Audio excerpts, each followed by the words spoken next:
Pasukan Gerakan Am PGA Brigade Sarawak berjaya merampas pelbagai barangan bernilai 45.8 juta ringgit menerusi operasi sepanjang tempoh 1 hingga 31 Januari lalu.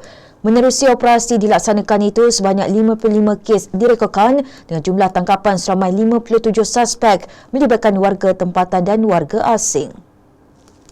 Komander Brigade Sarawak PGA Senior Assistant Commissioner Lim Bak Pai berkata pihaknya merekodkan kejayaan operasi bagi tempoh 15 hingga 31 Januari lalu dengan merampas pelbagai barangan yang cuba diselewengkan bernilai 35.31 juta ringgit. Tambahnya, rampasan itu membabitkan produk sejuk beku tanpa permit bernilai 25.01 juta ringgit selain rokok dan minuman keras tidak bercukai berjumlah 5.79 juta ringgit.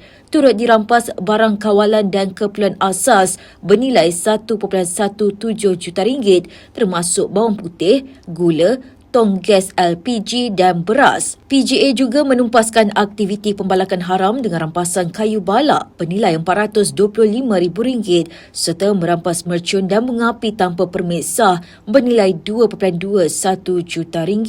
Ujarnya kenderaan dan peralatan yang digunakan bagi kegiatan itu turut disita untuk siasatan lanjut.